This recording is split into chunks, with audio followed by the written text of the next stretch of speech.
Alam mo ba kung ba't nandito yan? Kasi natutuwa siya sa atin. Alam mo ba kung sino tong engkantada sa harapan ko? Siya si Elena.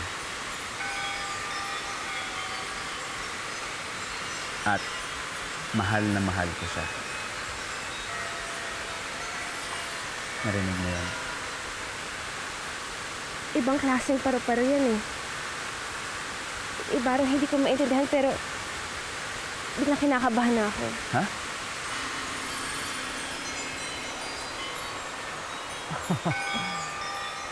Kinakabahan ka? Baka naman kaya kinakabahan ka dahil alam mo may gagawin ako sa'yo. Anong gagawin mo?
Iibig ka lang sa isang mandirigma pa. Anong pinagsasabi mo? Nakita kita. Nakita ko kayo ng mandirigma. Hitano, huwag mo itong sasabihin kahit kanino. Walang ibang dapat makaalam nito. Dapat. Dahil mapaparusahan ka. Kaya hindi ko maintindihan kung bakit pinatulang mo siya. Mahal ko siya. Kalokohan. Hindi mo siya maaaring mahalin, Elena. Dahil ang isang sangre ay para lang sa isang sangre. Kaya hanggat maaga pa, kalimutan mo na siya. Hindi ka na makikipagkita ulit sa kanya.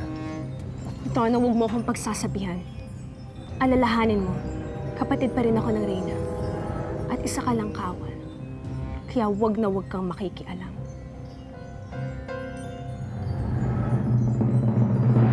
Amihan, bakit bumangon ka na? Kaya ko na, Danaya. Salamat nga pala dahil ikaw umamot sa akin, ha? Wala kang dapat ipagpasalamat, Amihan. Ginawa ko lang ang tungkulin ko para sa Reyna. Mahal na Reyna, Anong nangyari, Akil? umurong na ang mga hatol sa labanan. Pero naniniwala akong anumang sandali ay maaari silang lumuso muli. Kaya iniwan ko muna ang ating hukbo sa kanilang kinaroroonan. Gawin mo lahat ng nararapat para mabantayan lahat ng lagusan patungo sa Lireo. Mabuti na yung handa tayo para sa muling pag-atake ng mga Hator.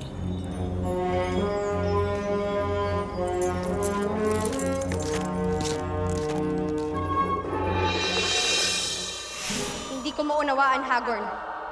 Bakit natin kailangang umatras? Gayong alam ko namang kayang-kaya nating mapuksa ang hukbo ng aking kapatid sa tulong ng brilyante ng apoy. Yan din ang akala ko. Pero nasubukan kong kakayahan ng mga diwata. Matapang din sila handang lumaban. Hindi magiging madali ang ating panalo. Ano nang dapat natin gawin ngayon? Kunin ang mga brilyante ng mga diwata. Makukuha ko lang mga brilyanting yon kung kusang ibibigay sa akin ng aking mga kapatid.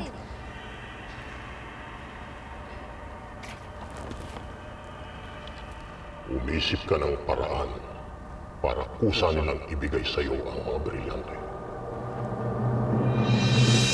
Paano natin maibabalik sa ating kaharian ng brilyante ng apoy? Ina, paano natin ito mababawi kay Pirena? Mababawi lamang ito kung kusa niyang ibabalik. O kung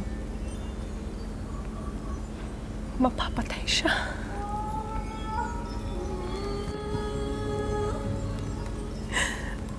Amihan, huwag mo pababayaan ang iyong kapatid. Mangako ka sana sa akin kahit anong mangyari. Huwag mong hayaang may masamang mangyari sa kanya. Paano kung yun na lang paraan, Ina? Paano kung...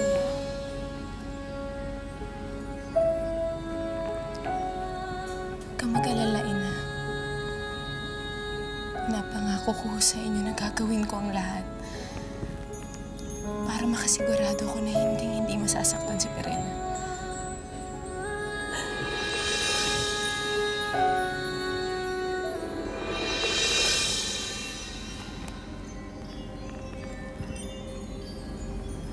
Saan ko galing ang paru-parong yan, Ina? Ito ang paru-paro ni Bathala. Nagbalik siya dahil meron siyang magandang ibabalita sa atin. Ano ang balita yan, Ina? Natagpuan na niya ang magiging ama ng iyong magiging anak, Amihan.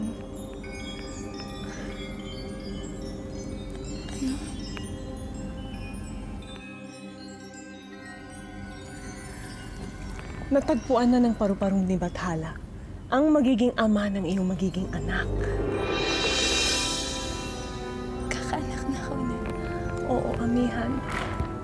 At siya ay magtataglay ng isang napakalakas na kapangyarihan na balang araw ay makakatulong sa atin.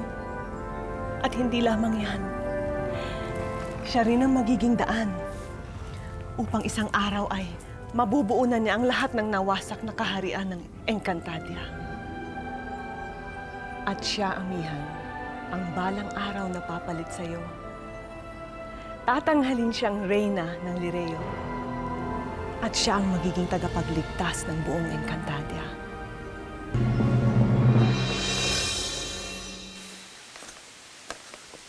Ama! Pinag-aalala mo ko. Kala ko kung ano na nangyari sa'yo. Walang mangyayari sa akin, Ama. Lalo na ngayon na nalaman kong mahal ako ni Alena. Ano?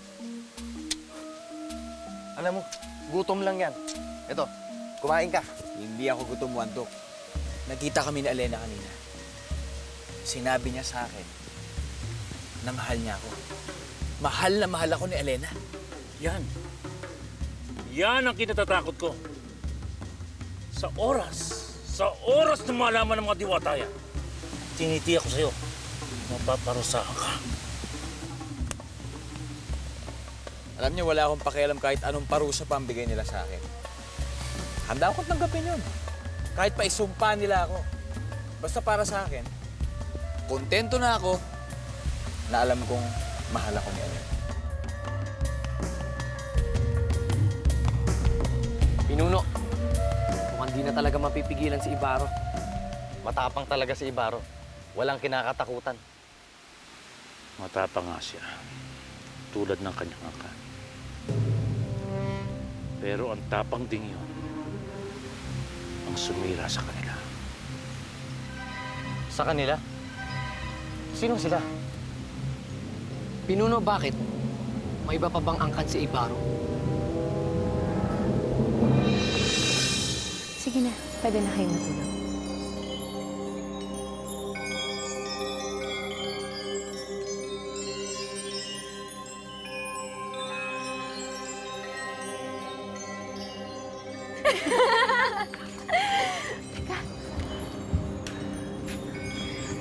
Amihan, totoo bang may napili na ang ating ina ng magiging ama ng iyong magiging anak? Totoo, Alena. Sino siya? Hindi pa siya kilala ng ating inang Reyna, Alena. Paano siya makikilala ng ating kapatid?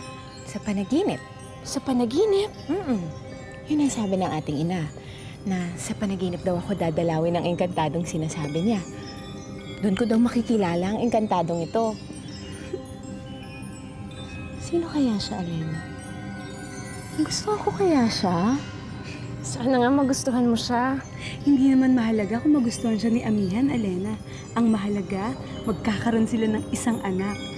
Anak na sa takdang panahon ay magiging reyna ng ating Lirey.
Sino ka?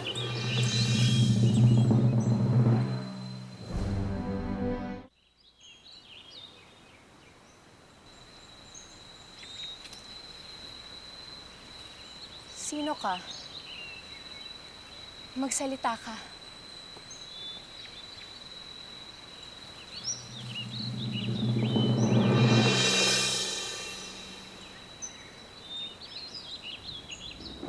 Ako si... Ikaw si Ibrahim. Bathala. Ibrahim? Hindi Ibrahim ang pangalan ko. Ikaw si Ibrahim. At ikaw ang aking napili para maging ama ng anak ni Amihan. Anong anak? Hindi ko kilala ang babaeng ito. Hindi ko alam pinagsasabi ninyo. Tigil! Susundin mo ang kagustuhan ko, Ibrahim. Hindi tututol ang isip mo. Hindi tututol ang puso mo. Pagkat kailangang maganap ang nakatakda. Ano man ay iudo sa akin ng bathala ay susundin ko.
mga kapatid ko, nanaginip ako.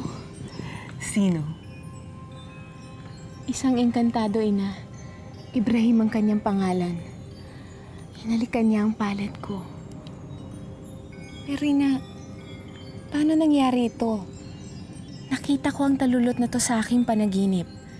Tapos pagising ko, nandito na siya sa palad ko. Hindi yun panaginip, amihan. Totoo ang lahat ng nakita mo. At ang Ibrahim na nakita mo sa iyong panaginip ay maaaring isang dugong bughaw. At ginampanan niya ang tungkulin niya sa'yo. Anong tungkulin nito, ina? Binigyan ka niya ng anak, amihan. At ang talulot na nasa kamay mo ngayon ay nangangahulugan na ipinagbubuntis mo na ang susunod na reyna ng Lireo.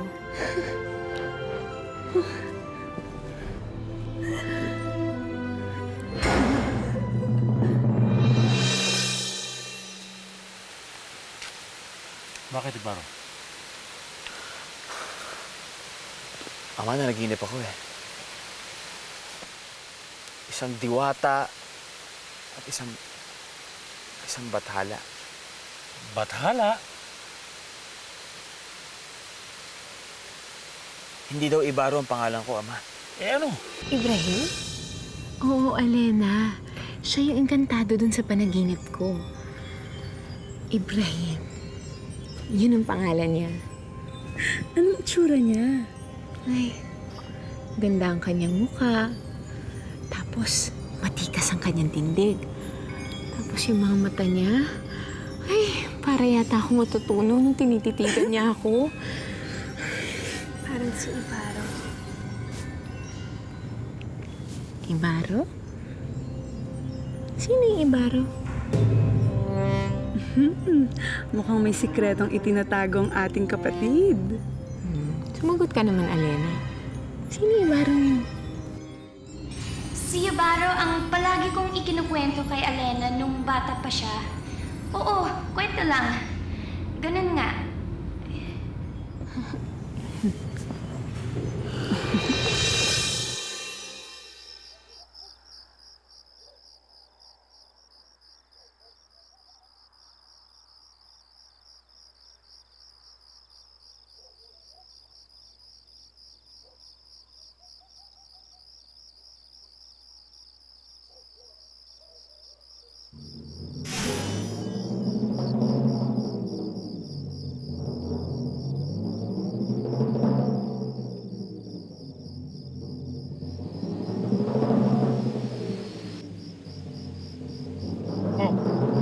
Prinsesa, may kailangan ba kayo?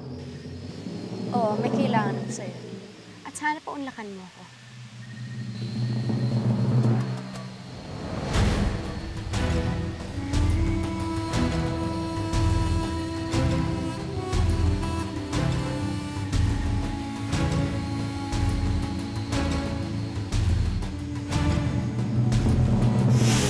Oh, mahal na prinsesa, may kailangan ba kayo? Nakuha ko na ang kailangan ko sa'yo.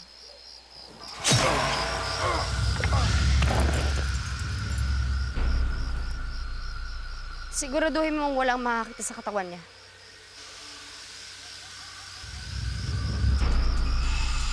Hindi lang ikaw ang magbubuntis ngayon, amihan. Dalawa na tayo.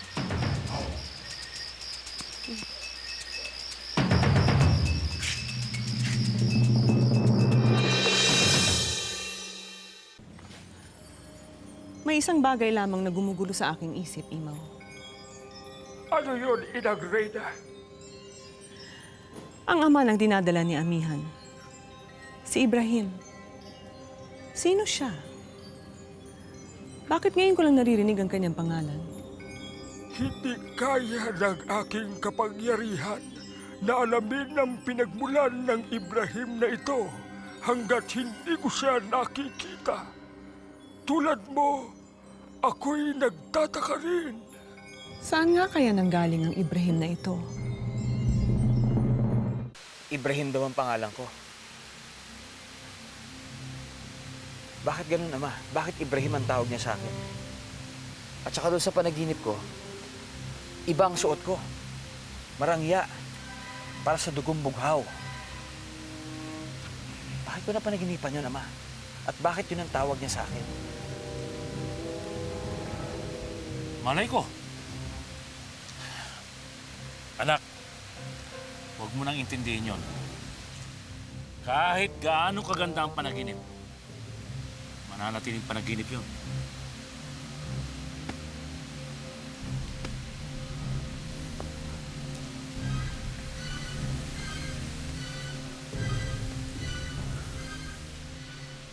Arian, iwan mo muna ako.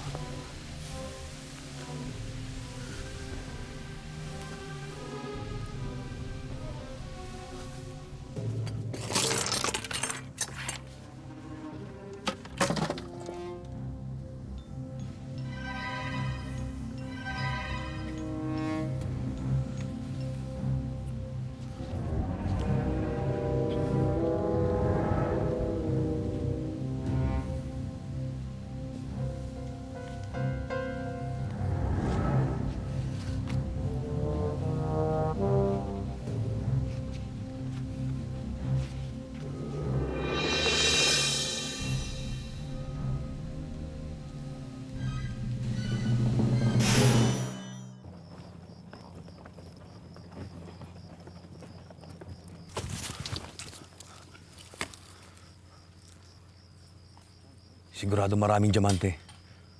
Ang reyna ng mga Siperian. Iandaan yung mga armas nyo. Lulusubin natin sila.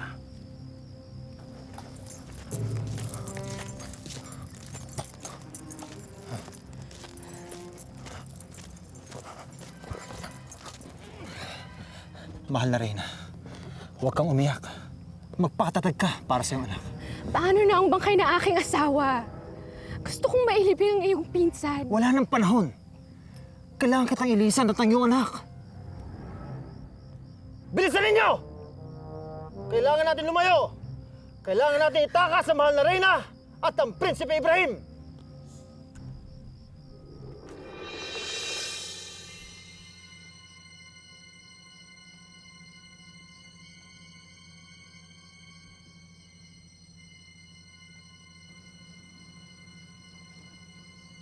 Mga hatol! Mga to! Sino makikiram?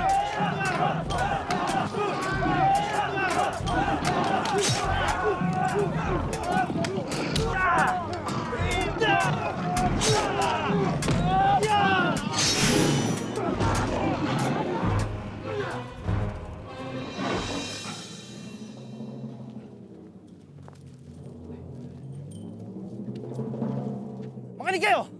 Maiwan ang anim. Ang matira sumama sa akin. Teka na! Rakim, huwag mo kami iiwan! Hindi maaari, mahal na Reyna. Kailangan habulin ng mga nakatakas, kundi magsusumbong sila at magtatawag ng iba. Halika na!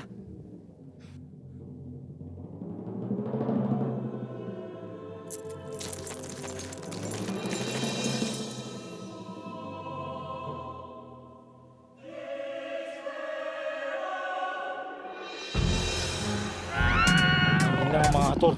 Tulungan natin mga Siperian. Kilos na!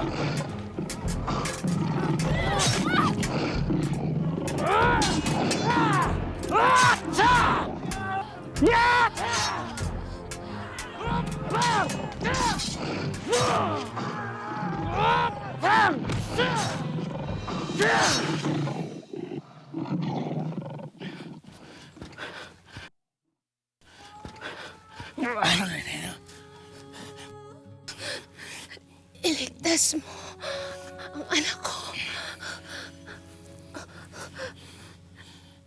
Sala. Sa Belen. Ibrahim.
Mahal na Reyna, kasabay sa pagbuhos ng mga buhangin na yan, ang paglaki ng iyong sinapupunan. Sa sandaling mapuno ito, hudyat na yon na isisilang mo na ang iyong tagapagmana.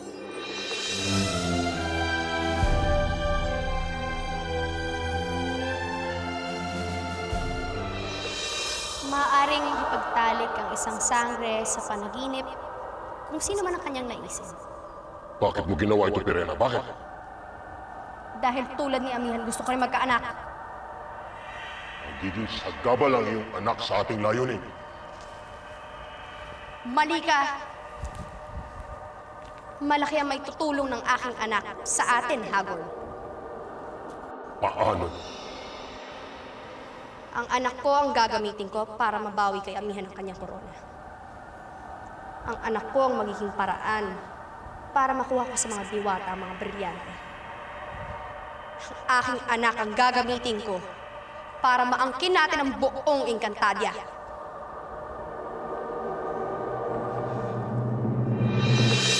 Akala ko hindi ka na darating eh. Kanina pa ako nag-aantay sa'yo. Ang dami kasing nangyayari sa aming kaharian. Alam mo ba, magkakaroon na ng anak ang kapatid ko. Talaga? Sino mapapangasawa niya? Hindi nagkakaroon ng asawang reyna ng mga diwata. Eh, paano siya magkakaroon ng anak kung wala siyang asawa? Sa panaginip, Ibaro, binisita siya ng isang engkantado sa panaginip. At yun ang magiging ama ng anak niya.